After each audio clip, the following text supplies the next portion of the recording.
Hello everyone, नमस्ते, welcome to magic edu. और हम लोग चैप्टर नंबर 1 के पार्ट 2 पे बैक्टीरिया तक पहुंच चुके थे और आज हम इस चैप्टर को ख़त्म करने वाले हैं। थोड़ा सा ही बाकी है, राइट। सो हम लोग ने लास्ट टाइम ये कर लिया था कि माइक्रोमीटर क्या होता है। माइक्रोमीटर है ना, 1 मीटर का 10 लाख पीसेस करेंगे तो उसमें से एक पीस जो होगा उसको एक माइक्रोमीटर बोलेंगे हम, राइट। सो बैक्टीरिया का कितना साइज था आपको याद है? What was the size of bacteria? देखो बैक्टीरिया का साइज कितना दिख रहा है, 1 माइक्रोमीटर से 10 माइक्रोमीटर। अब बैक्टीरिया के बाद प्रोटोजोआ का साइज देखो कितना है। प्रोटोजोआ का साइज है 200 माइक्रोमीटर, मतलब ये बैक्टीरिया से काफ़ी बड़ा है ना। प्रोटोजोआ, इसको हम 2 पार्ट में तोड़ेंगे। प्रोटो का मतलब होता है प्रिमिटिव, ओल्ड, पुराना, और जोवन का मतलब होता है एनिमल। सो बस पुराने ज़माने का एनिमल है ये, तो उसको हम लोग बोलेंगे प्रोटोजोआ।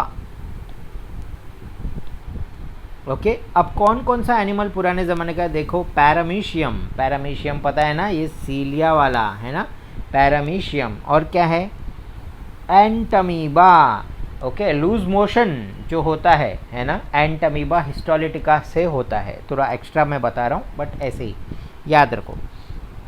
प्रोटोजोआ कहाँ कहाँ पे मिलता है हमको भाई? हर जगह मिलता है। पीने के पानी में मिल जाता है, समंदर के पानी में मिल जाता है, मिट्टी में मिलता है, right.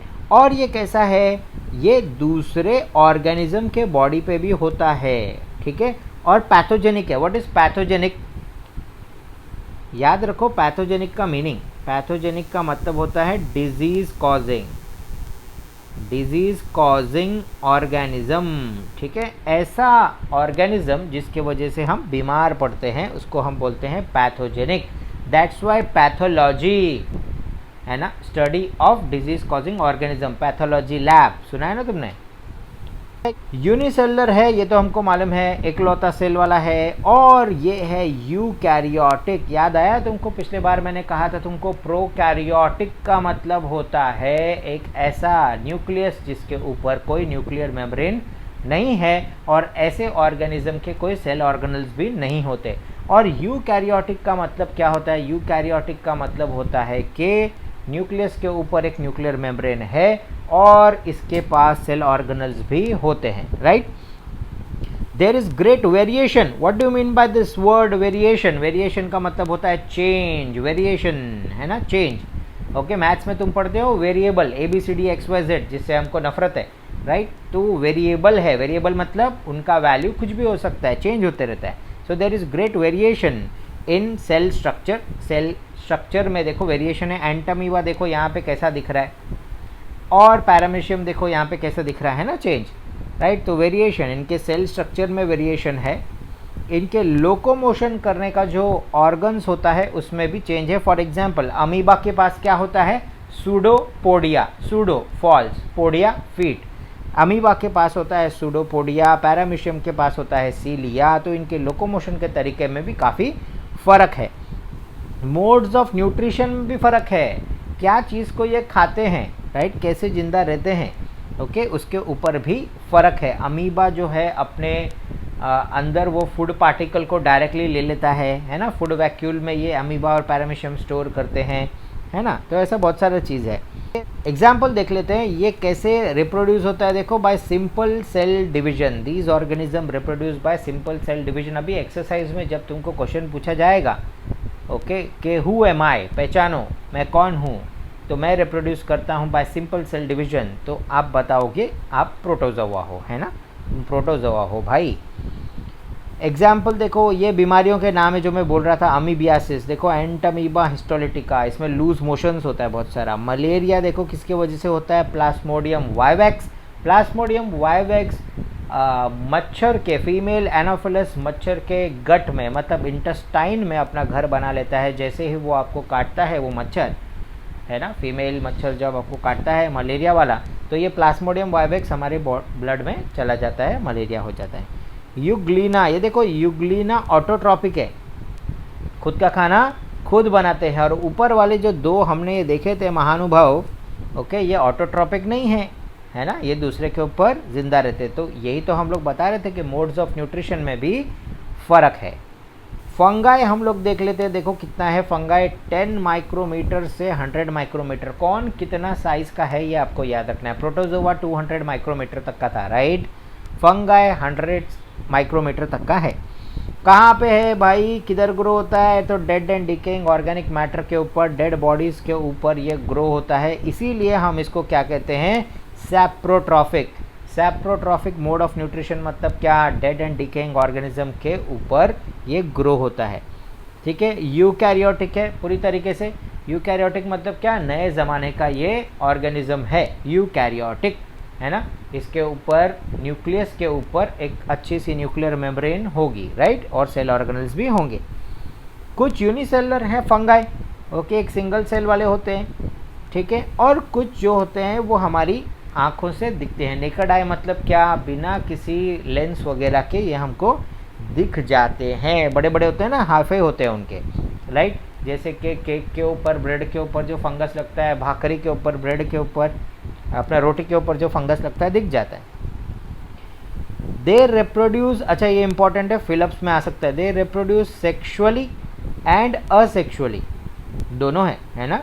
They reproduce sexually by cell division and asexually by budding. देखो, they reproduce sexually by cell division and asexually by budding. Budding का मतलब क्या होता है, अरे सिंपल है, राइट। सपोज ये है एक, चलो ये ईस्ट है, ठीक है, एक सेल है।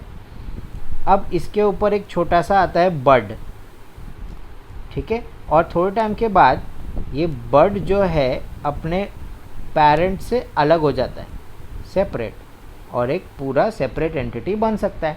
कभी कभी ये यहीं पे चिपका रहता है, इधर ही बड़ा होता है और इसके ऊपर फिर दूसरा बर्ड, तीसरा बर्ड, ऐसे ग्रो होते रहते हैं। तो ये असेक्सुअल रिप्रोडक्शन है, राइट, ठीक है। सेक्सुअल रिप्रोडक्शन मतलब क्या, सेक्सुअल रिप्रोडक्शन जिसमें मेल और फीमेल गैमेट्स होते हैं, जिसमें मेल और फीमेल सेल होते हैं। असेक्सुअल रिप्रोडक्शन मतलब क्या, जिसमें मेल और फीमेल गैमेट्स या सेल्स नहीं बनते, ठीक है, ओके। एग्जाम्पल दिया देखो, बेकर्स ईस्ट हमको पता है, कैंडिडा, इससे बीमारी होती है, एक खुजली बिजली वाला जो चीज़ है, रिंगवर्म वगैरह सब वो कैटेगरी का होता है कैंडिडा, ठीक है। देखो कैंडिड पाउडर भी आता है, कैंडिडा, है ना। सो अपने किसी भी जख्म के ऊपर ऐसे लगाएंगे हम लोग, उसको फंगल इन्फेक्शन नहीं होता, ऐसा समथिंग, है ना। मशरूम भी फंगस है। अलगे का साइज़ देखते हैं हम लोग, अलगे देखो कितना बड़ा है, वापस से 10 माइक्रोमीटर से 100 माइक्रोमीटर, ठीक है, ओके। एक्वाटिक है, पानी में रहता है भाई, है ना। यूनिसेलुलर है, नया वाला न्यूक्लियस है इसके पास, यूकैरियोटिक है, खुद का खाना खुद बनाता है, फोटोसिंथेसिस होता है। क्यों फोटोसिंथेसिस होता है, क्योंकि इसके पास है क्लोरोप्लास्ट, है ना। एग्जाम्पल दिया है देखो, क्लोरेला, देखो नाम में क्लोरेला और क्लैमिडोमोनास, दो मोना आपस में खड़ी हैं, क्लैम्ड, है ना, ओके, क्लैमिडोमोनास, इसे याद रखो ऐसे। कुछ अलगे होते हैं वो यूनिसेलुलर होते हैं, बाकी सब के सब मल्टीसेलुलर होते हैं और उनको नॉर्मल आंखों से देखा जा सकता है। वायरसेस के बारे में पढ़ लेते हैं। वायरस का साइज देखो नैनोमीटर्स में, तुमको पता है ना, नैनोमीटर 100 करोड़ पीसेस, 1 मीटर का 100 करोड़ पीस करोगे तो उसमें से एक जो छोटा सा पीस होगा, दिखना तो छोड़ ही दो, राइट। हमको तो बैक्टीरिया नहीं दिखता जो माइक्रोमीटर में होता है, नैनोमीटर कैसे दिखेगा, है ना। सो नैनो, देखो गाड़ी का नाम है ना नैनो, मतलब एकदम छोटी सी गाड़ी, राइट। सो नैनो का मतलब क्या होता है, नैनो पार्टिकल्स 1 मीटर का 100 crore pieces, 10⁹ pieces, right, okay. तो उसमें से एक पीस को हम लोग बोलेंगे नैनो। वायरसेस को जनरली लिविंग ऑर्गेनिज्म में कंसिडर नहीं करते और इसीलिए हम उनको बोलते हैं क्या, कि होस्ट के बाहर, मतलब ऑर्गेनिज्म के बाहर वो रहता है डेड, और होस्ट बॉडी के अंदर, मतलब किसी ऑर्गेनिज्म के अंदर आने के बाद हो जाता है वो जागृत। So these organisms are at the edge of living and non living. देखो कहाँ पे, वो बॉर्डर में रहते हैं, लिविंग और नॉन लिविंग के बॉर्डर में रहते हैं। एक कदम इधर चला है लिविंग, एक कदम उधर चले नॉन लिविंग, ठीक है। और ये बहुत छोटे होते हैं, 10 to 100 times smaller than bacteria. कुछ कुछ तो वायरसेस ऐसे होते हैं जो बैक्टीरिया को भी ख़त्म करते हैं, उनको हम बोलते हैं बैक्टीरियोफाज। फाज मतलब खाने वाला, PHAGE, ओके। बैक्टीरियोफाज मतलब जो बैक्टीरिया के भी अंदर घुसे और उसको ख़त्म करे। सोचो कितना छोटा वायरस होता है, है ना। बैक्टीरिया खुद हमको दिखता नहीं आंखों से, उसके भी अंदर वो जाता है और उसको मारता है, तो इतना छोटे भी वायरस होते हैं। And they can be seen only with electron microscope. ये नॉर्मल कंपाउंड माइक्रोस्कोप से हमको दिखेगा नहीं, इसके लिए हमको इलेक्ट्रॉन माइक्रोस्कोप देखना पड़ेगा। They are found in the form of independent particles. देखो पार्टिकल्स लिखा हुआ है, फिर से मैं डबल हाईलाइट करता हूँ, पार्टिकल्स, ठीक है, इंडिपेंडेंट पार्टिकल्स रहते हैं छोटे छोटे। Virus is a long molecule of DNA covered by a protein coat. एक प्रोटीन के कवरिंग के अंदर या तो आपको मिलेगा डीएनए या तो आरएनए। ओके, एक प्रोटीन कवरिंग के अंदर। एक नॉर्मल बैक्टीरियोफाज अगर बनाना हो तो बिल्कुल ऐसा दिखता है। ये देखो यहाँ पे होता है कॉलर, ठीक है, और यहाँ पे ऐसे क्लैम्प्स होते हैं होस्ट को पकड़ने के लिए, और अंदर होता है या तो डीएनए या आरएनए। दोनों कभी नहीं होता, जैसे हमारे बॉडी में दोनों होता है, हमारे सेल्स में डीएनए आरएनए दोनों होता है।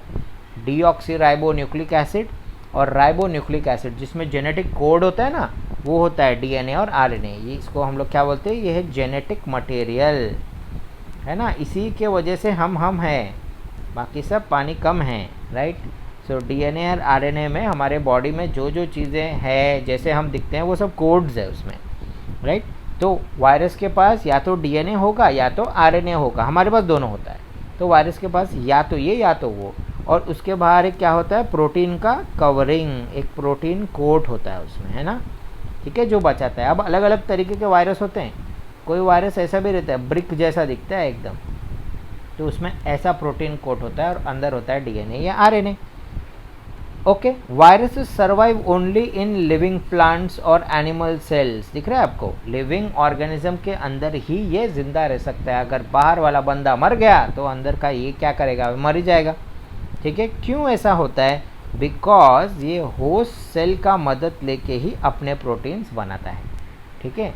ओके, सो मतलब अगर सपोज किसी बैक्टीरिया के अंदर ये वायरस चला गया, तो बैक्टीरिया का ही चीज़ें इस्तेमाल करके ये और छोटे छोटे वायरस बनाएगा, ठीक है। फिर ये बैक्टीरिया फूट जाता है, ये वायरस बाहर चले जाते हैं और फिर ये दूसरे बैक्टीरिया को अटैक करते हैं और ऐसे ये बढ़ते जाते हैं, ठीक है।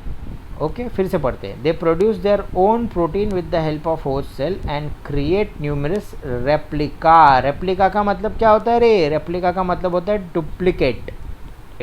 रेप्लिका का मतलब क्या होता है, duplicate. For example what is globe, geography में पढ़ते तुम ग्लोब।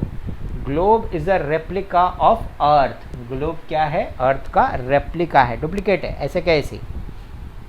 ओके, फिर ये होस्ट सेल को ख़त्म कर देते हैं और फिर बाहर निकल जाते हैं और दूसरे होस्ट को पकड़ते। देखो लिखा है, these free virus again infect new sales.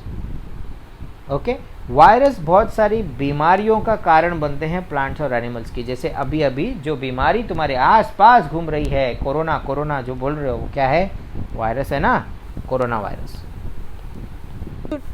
So do you know है ना, गाना है ना, do you know HIV AIDS का वायरस है। इन्फ्लुएंजा भी वायरस है, जो सर्दी खांसी छींकते हैं हम लोग, वायरस है। पोलियो एक वायरस है, ठीक है। और ये किसको इफेक्ट करता है, ह्यूमंस को। तो ह्यूमंस के लिए तो बहुत सारे वायरस है। कैटल के लिए देखो, कैटल मतलब गाय भैंस बकरी। ओके, पिकोरना वायरस ये कैटल को लगता है। फोटो देखना है इसका, ठीक है। मैं चाहता हूँ ये आज का तुम्हारा होमवर्क है, ठीक है। और ये होमवर्क करने के बाद है ना, जस्ट कमेंट सेक्शन में डन लिखना, ठीक है। कमेंट सेक्शन में डन लिखोगे, मेरे को समझ में आ जाएगा तुमने होमवर्क कर लिया है। तुमको इसका सिर्फ फोटो देखना है। पिकोरना वायरस कैसा दिखता है, टोमेटो पे लगने वाला विल्ट वायरस कैसा दिखता है, ज़रा देखो, ठीक है। इससे सारे टमाटर पत्ते सब झड़ जाते हैं। टोबैको का मोज़ेक वायरस, मोज़ेक में तुमको बहुत अच्छा डिज़ाइन देखने को मिलेगा येलो कलर का, देखना अच्छे से, ठीक है। मैं इसके लिए तुमको देखने बोल रहा हूँ क्योंकि तुम गूगल पे सर्च मारोगे, थोड़ा एक्टिविटी होगा, तुमको जल्दी याद रहेगा, अच्छा याद रहेगा।